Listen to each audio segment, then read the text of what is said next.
Hello Internet, and welcome to a new tutorial.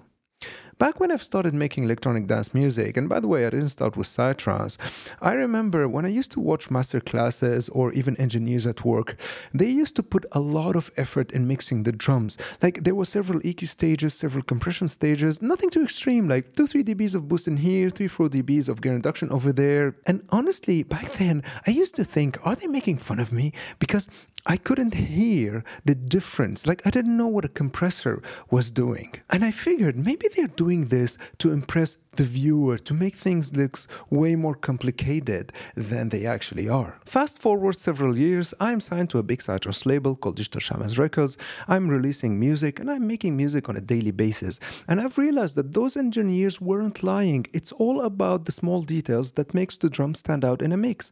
I mean, the drums doesn't only give the track its rhythm and its groove, they also give it its top end. So they have to be as defined and clear as possible. And this is what today's tutorial is all about. How to mix drums and what tools do I use to do so.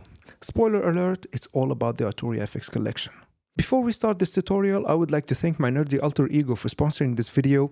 If you'd like to thank him for the endless hours of research that made this video possible, you can check out my preset packs and masterclasses on my Gumroad, or you can become a Patreon, or just leave a like, comment and subscribe. Things like that helps the channel a lot. So I like to go really simple with my drums. I use a very basic closed hats, a 909 open hat and a 909 snare. And if I feel that the track needs a little bit of boost when it comes to, the drum groove, it's lacking some groove or something, I'll add a drum loop, but that's really rare.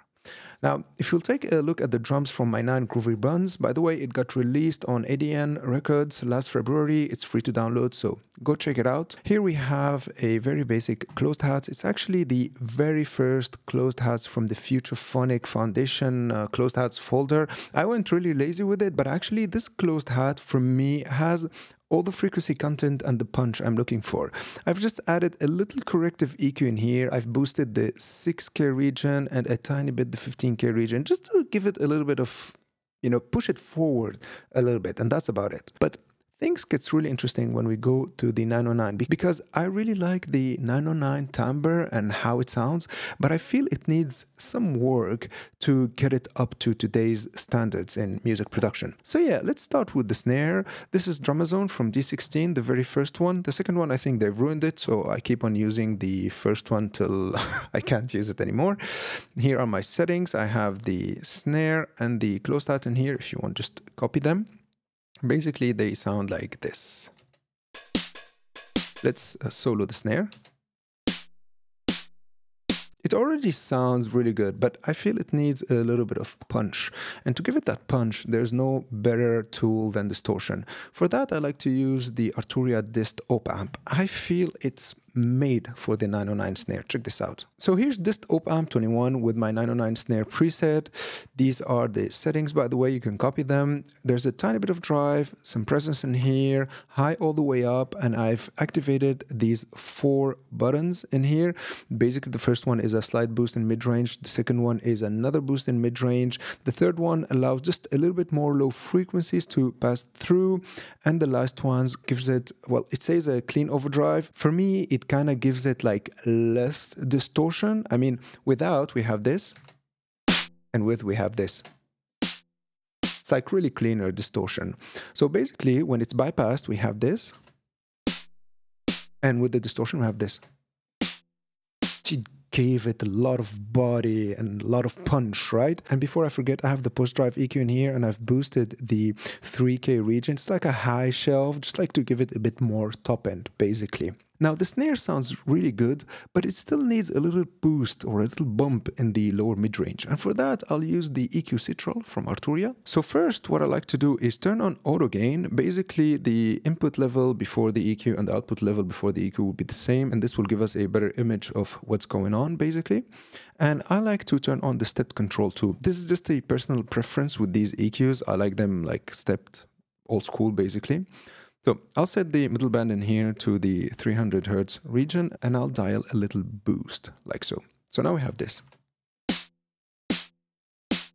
Before we had this. Now we have this. See, it gave it a really nice warmth in the lower mid-range, and this is what I was looking for. Now we're starting to have a really good shape for the snare, but it's still way too dry, and I want to give it a little bit of space. And to my taste, there's no better than a plate reverb for that. These are my settings for the 909 snare. Basically, I use the second model in here with the minimum decay time, just a tiny bit of dry, and I EQ the high shelf down, as you can see in here. So without the reverb, we had this. With the reverb, we have this.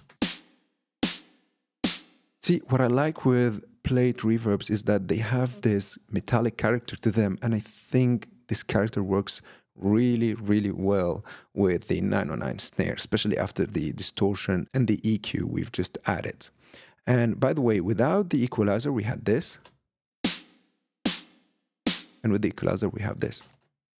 See, just tamed the high end of the reverb, just so we don't have a lot of it later on in the processing, because we still have some processing to do. Now, what I like to do next is the Phil Collins trick on the reverb, and it's basically adding a little gate to cut the tail of the reverb, because now the reverb is a bit too long with the decay time we've added, and this is something typical about plate reverbs. They don't have a short decay time, like, I don't know, 0.2 seconds. I think the minimum is like 0.5 seconds, and that's a bit too much for the snare. You know, the snare will start overlapping with the rest of the drums.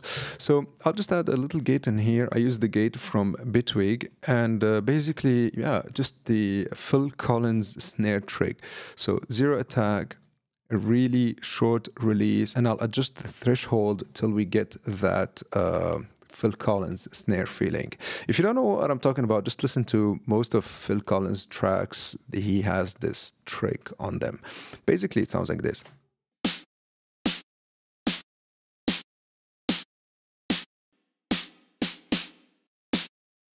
Okay, maybe that's a bit too much. I'll lower the threshold a bit. So before we had this, and with we have this.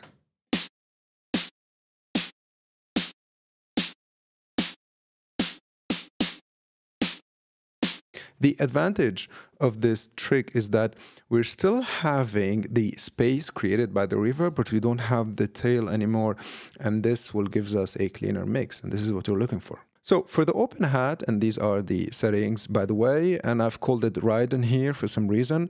What I like to do is, first of all, if you listen to it, it's really, really weak. I mean, now if I'll just put it against the snare and the closed hats, we'll get this.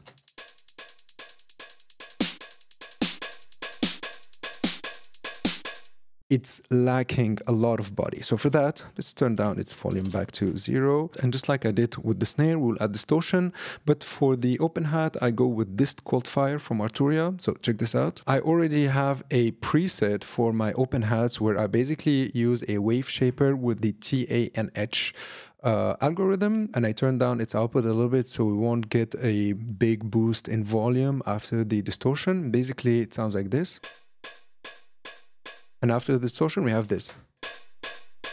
Of course, we will still have a big boost in volume, and I want to keep that boost in volume because the open hat from the source doesn't have a lot of volume, but you can already hear the body the distortion gave it.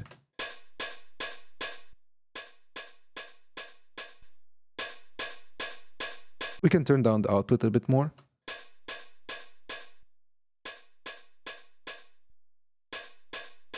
See the difference? The distortion gave it a really nice body, but we've lost a little bit of its transient, and for that we need a compressor to get it back where it was. So to compress my open hat, I like to use the COM Diode 609 from Arturia. I think it does, from all the compressors that Arturia released, I think it does the best job in getting back the transient of the open hat. And basically what I like to do is I keep it on stepped control. I really like the stepped control on these compressors because they limit the options, and I feel I always get better results with the stepped control rather than when it's continuous control. I don't know, maybe it's just because, you know, I'm limited, so I really try to get the best out of the settings I have. And with on continuous control, I just have a lot of options and I just get lost trying to dial the 0.001 millisecond of difference between two settings. I don't know if that makes sense, but yeah, it always happens with me. Anyways, what I like to do in here is get the attack to the longest possible. So this is 75 milliseconds. The release to the slowest possible, so 100 milliseconds. The ratio is really gentle, 2:1. I've added some makeup gain to compensate for the loss in volume caused by the compression. And for the compression, we just need the needle to move a tiny bit, like maybe somewhere in between 0 and 4, like no more than halfway, you know, like 2 dB or something like that. So we have this.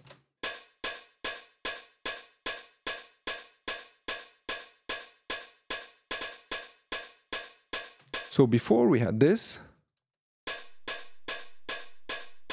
and after we have this. See how it gave it that punchy transient back? And before I forget, the limiter on the compressor is turned off. So there's no limiting whatsoever going on, just the compression stage. And now if I'll play the drums together, we will get this.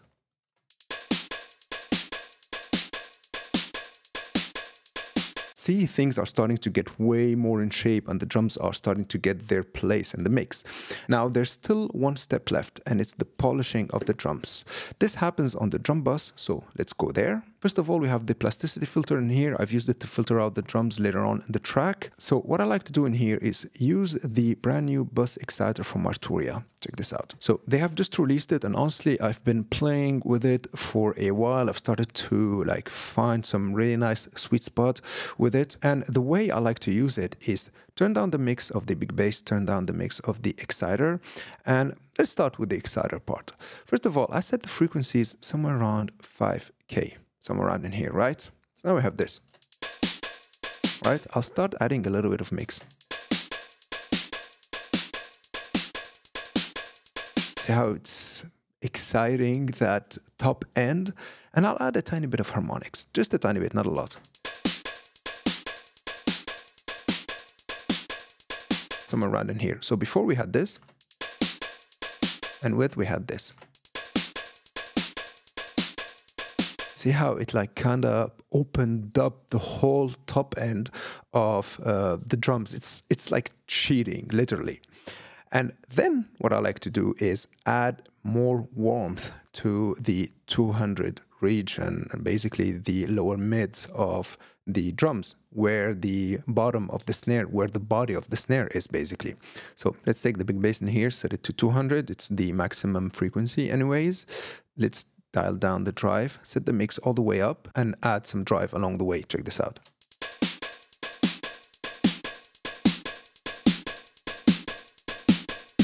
See the warmth it gave it? Of course, now there is way too much, so I'll dial down the mix, and we'll have this. So before we had this, and with we have this. Maybe turn down the level just a tiny bit, so we'll have basically the same input and output.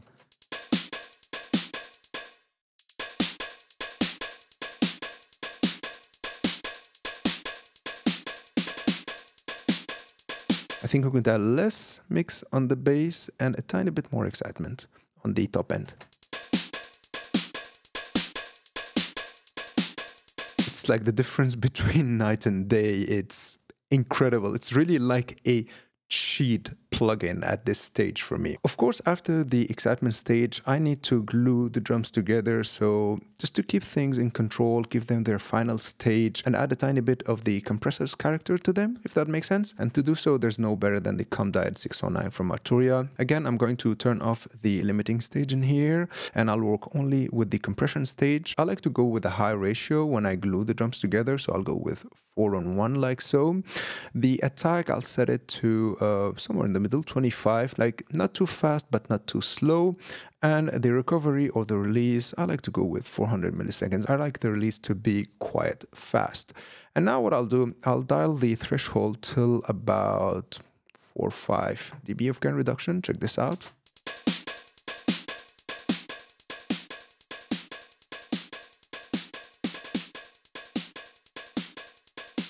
and I'll add some makeup gain to compensate for that gain reduction. Before we had this, and after we have this. Okay, maybe too much makeup gain. Let's turn it down a bit.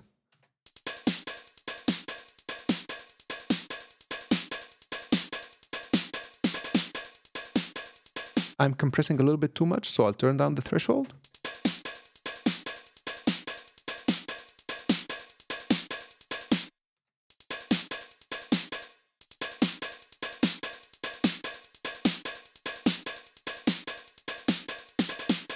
So before we had this, and after we have this.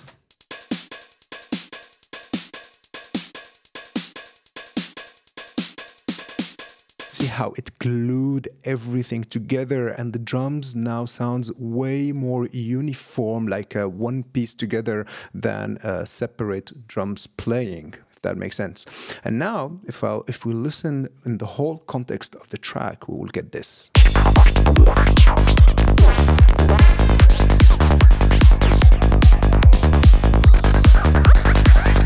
And for instance, if we take the two processes we've added just at the top to polish things up, you know, the exciter and the glue compressor basically, and we turn them off, check how things will change dramatically. Without, with.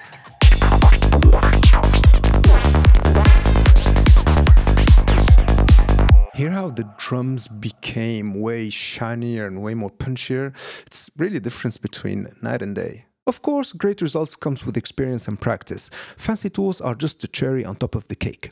I personally like using the Arturia FX Collection plugins because they are of an incredible sound quality and they cover everything from mixing to sound design. And speaking of sound design, if you'd like to see me putting my Arturia plugins into some sound design action, let me know down in the comment section and I'll make a tutorial about that. But for now, this is the end of this tutorial. I really hope you've liked it. I really hope you've learned something new, and I'll see you in the next one.